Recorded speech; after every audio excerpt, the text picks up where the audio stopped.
They're beneath us every step we take.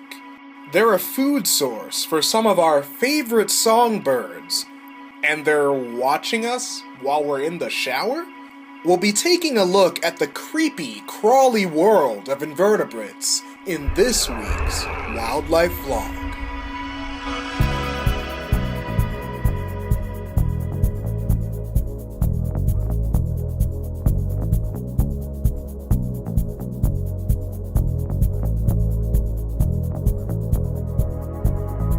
Many of us love songbirds, their beautiful sounds, and the way they flit around the branches. But we can never forget that they're also voracious predators.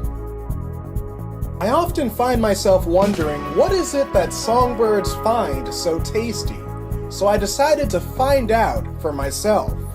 While the leaf litter may seem like a dry, crackly desert, pulling it back, you can see that it's actually a waterlogged environment, and that's perfect for all sorts of invertebrates. One of the most common invertebrates is the earthworm. We all know birds love to eat worms, but what you may not know is that almost any earthworm you encounter in the wild is non-native. A long time ago, glaciers swept down across North America, scouring the native earthworms from the land. Earthworms were only later introduced when European settlers returned with their own soil to grow their crops. Native or non-native, the birds certainly don't care, as long as they can fill their mouths with this tasty, gooey morsel. Some of the other most common invertebrates are actually too small for the birds to find them a tasty meal. Instead, they serve as a food source for the other, bigger invertebrates that the birds like to eat. Take this microscopic soil millipede, for example. There are actually larger millipedes in the soil that might be just big enough to serve as an appetizer for a hungry songbird. Like many of the other invertebrates I encountered, this one quickly burrowed into the soil once it had been uncovered, just in case I was a hungry predator. The soil is also full of plenty of insects, six-legged invertebrates, for the birds to feed on. This is some sort of soil-dwelling weevil, having a somewhat difficult time navigating the rough terrain of upturned soil.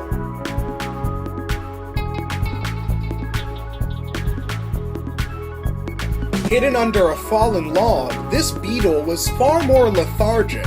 Perhaps relying on the log for protection, this beetle would most certainly be an easy meal for a hungry songbird. As any woodpecker would tell you, dead wood is also a great place to look for food. This wood serves as a nursery for all sorts of baby insects. Fortunately for this baby insect, it was able to hatch before a woodpecker could harvest it. But there was one invertebrate in the soil that anyone could easily recognize.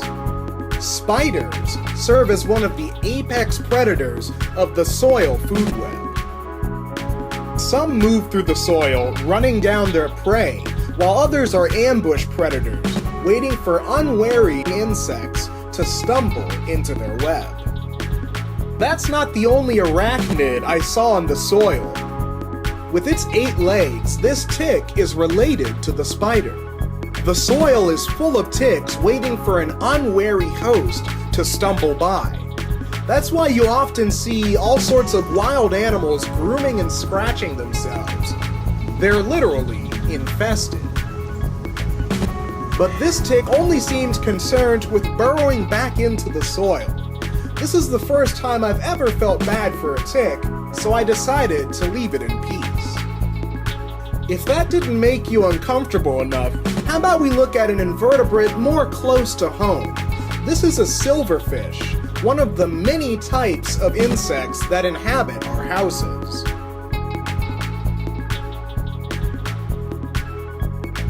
These overlapping armor plates give away the fact that this is one of the earliest types of insects to crawl out of the oceans. And of course, these old men aren't here to watch you while you shower. They're simply in your bathroom to feed on the free water that comes from your faucet.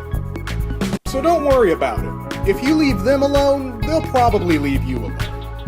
Unless you want to take on the Songbird diet, in which case, why don't you pluck it off the wall and take a bite? Who knows? It might taste like lobster.